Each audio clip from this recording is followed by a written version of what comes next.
Hello दोस्तों, स्वागत है आपका यूट्यूब चैनल नॉलेज टीवी पर। तो दोस्तों, जैसा आप जानते हैं सीटी का एग्ज़ाम काफ़ी नज़दीक आ गया है। और दोस्तों अभी भी काफ़ी कन्फ्यूजन है स्टूडेंट्स में कि कौन से मार्क्स कब ऐड होंगे, कितने पेपर होंगे, कितनी वैकेंसी निकलेंगी। तो दोस्तों ये वीडियो आप पूरी देख लेगा, आपका कोई डाउट नहीं रहेगा। दोस्तों अगर चैनल पर पहली बार आए तो चैनल सब्सक्राइब जो कर लेना। यहाँ पर आपको सीईटी से रिलेटेड और हरियाणा स्टाफ सिलेक्शन से रिलेटेड हर जॉब की अपडेट मिलती रहेगी दोस्तों। तो दोस्तों आप पूरा सिस्टम ये समझ लीजिए।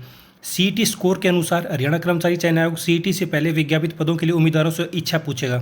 इसके लिए अगर पदों की संख्या 30 से कम है तो दोस्तों अगर आपका सीईटी का एग्ज़ाम होने के बाद अगर आपकी सपोज करो हेल्थ डिपार्टमेंट में 30 वैकेंसीज़ हैं तो उससे तो सीईटी स्कोर के उम्मीदवारों में से 5 गुना ही इच्छा जता सकेंगे। तो दोस्तों 30 को 5 से मल्टीप्लाई कर दो, 150 बच्चे ही अगला रिटर्न टेस्ट दे पाएंगे जो अपना सीईटी स्कोर है उसके हिसाब से। अगर पदों की संख्या 30 से 40 के बीच है तो 150 ही इच्छा जता सकेंगे। अगर पदों की संख्या 40 से ज़्यादा है तो 4 गुना इच्छा जता सकेंगे। अगर किसी जैसे मान लो आप कोई भी ये इलेक्ट्रिसिटी डिपार्टमेंट है उसमें अगर 40 से ज़्यादा पोस्ट हैं तो उसमें 40 को 4 से गुना कर दो, 160 बच्चे ही आपका जो वो है रिटर्न टेस्ट दे पाएंगे। इसके लिए आयोग कट ऑफ मार्क्स भी बताएगा। अगर ज़्यादा उम्मीदवारों ने इच्छा जता दी तो इस संख्या के बाद वालों को इग्नोर कर दिया जाएगा। ठीक है दोस्तों, जो आपका कट ऑफ बता देंगे उस कट ऑफ के अंदर अंदर ही आपको 160 बच्चे वो सिलेक्ट करेंगे। अगर यह संख्या पूरी नहीं होती तो आयोग अन्य उम्मीदवारों को इच्छा जताने के लिए कहेगा। ठीक है, इसके बाद आयोग लिखित परीक्षा लेगा। इच्छा जताने वाले उम्मीदवारों को फिर अनारक्षित पद के लिए कम से कम 50%। तो दोस्तों जो आपका सीईटी के बाद जो अगला एग्ज़ाम होगा उसमें आपको मिनिमम जनरल कैटेगरी में 50% और जो ये रिजर्व कैटेगरी उनमें 40% अंक आपको मिनिमम लेके आने पड़ेंगे। यहाँ प्राप्त अंकों में सामाजिक आर्थिक मापदंड के 2.5% अंक फिर से जोड़ दिए जाएंगे। ठीक है दोस्तों, 2.5 तो आपके जो बाद वाला टेस्ट होगा उसमें जोड़ेंगे और 5% आपका जो सीईटी का स्कोर होगा उसमें आपके ये सोशल इकोनॉमिक मार्क्स जोड़ेंगे। ठीक है दोस्तों, सीईटी में 5% और जो सीईटी के बाद जो एग्ज़ाम है उसमें 2.5%। यानी अगर लिखित परीक्षा के कुल 100 अंक हैं तो लिखित परीक्षा 97.5 अंकों की होगी।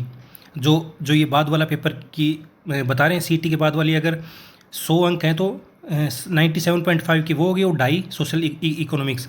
इसमें अगर किसी के 80 अंक आते हैं और वह सामाजिक आर्थिक मानदंड के अधिकतम 2.5% अंक प्राप्त करने योग्य है तो उसके कुल 80 प्लस 2.5 82.5% बन जाएंगे। इस तरह लिखित परीक्षा का मेरिट आधार पर परिणाम घोषित होगा। अगर किसी के 50 या 40% से प्राप्त नहीं होते तो जितने पद रिक्त रह जाएंगे, खाली रह जाएंगे, उन्हें दोबारा से वो एडवर्टाइज़ कर दिया जाएगा। ठीक है दोस्तों, उम्मीद है आपको समझ आ गई होगी।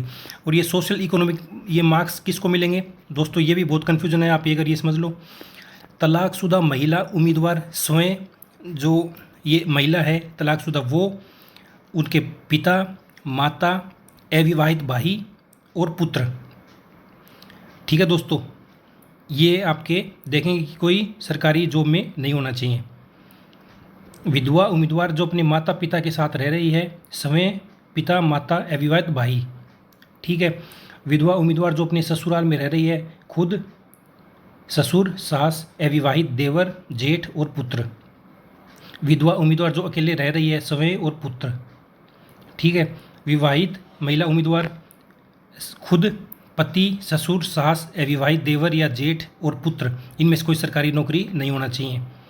पुरुष उम्मीदवार खुद, पिता, माता, पत्नी, अविवाहित भाई। ये देखिए दोस्तों, ये मेन है, यहाँ कन्फ्यूजन रहता है। अविवाहित भाई है, अगर किसी के भाई की शादी हो गई तो फिर उसकी अलग से फैमिली आईडी हो जाएगी, तो वो फिर अगर सरकारी है तो कोई दिक्कत नहीं आएगी। अविवाहित भाई सरकारी नहीं होना चाहिए।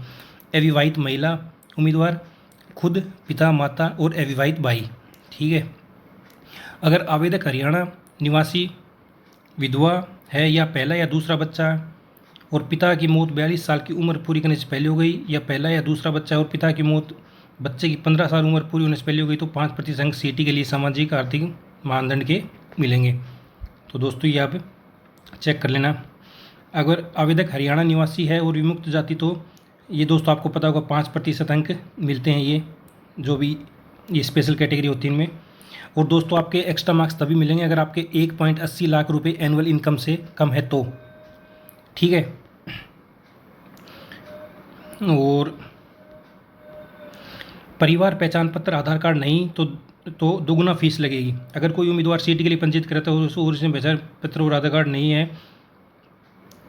तो दोगुना फीस लगेगी। जिनके पास परिवार पहचान पत्र आधार कार्ड नहीं है वे भी पंजीकरण के योग्य हैं। पंजीकरण के लिए हरियाणा वासियों गैर निवासियों को यह देनी होगी फीस। ठीक है दोस्तों। तो सीईटी टेस्ट के अंकों में सामाजिक आर्थिक मानदंड के 5% अंक जोड़कर सीईटी स्कोर बनेगा। ये मैंने बता दिया, सीईटी में 5 और सीईटी के बाद वाले में 2.5। ठीक है दोस्तों, ये तो हो गया। और आपकी योग्यता क्या है? ग्रुप सी पदों के लिए 10+2 न्यूनतम शैक्षणिक योग्यता होगी, जब ग्रुप डी पदों के लिए 10th या ग्रुप डी एक्ट में निर्धारित न्यूनतम योग्यता जरूरी होगी। 10वीं या उच्च कक्षा में एक विषय हिंदी संस्कृत होना आवश्यक है। जो उम्मीदवार सीईटी के लिए ग्रुप सी या ग्रुप डी पदों के लिए न्यूनतम पेपर में उसी साल बैठ रहा है तो वह भी सीईटी में बैठ सकेगा। उदाहरण के लिए अगर जिस साल में सीईटी हो रहा है ग्रुप डी के लिए न्यूनतम योग्यता 10वीं पास और कोई उम्मीदवार उसी साल 10वीं परीक्षा देने वाला है तो वह भी सीईटी में बैठ सकेगा। सीईटी हर साल होगा और जैसा सरकार समय समय तय करेगी। सामाजिक आर्थिक मामले में मिलेंगे जिनकी पारिवारिक आय 1.80 लाख रुपये तक सालाना है, मगर अनुभव के अंकों के लिए यह सीमा बाधा नहीं है। तो दोस्तों ये था आपका पूरा डिटेल। अगर आपके अभी भी कोई डाउट हो तो आप कमेंट में पूछ सकते हैं दोस्तों। इस वीडियो में इतना ही, धन्यवाद।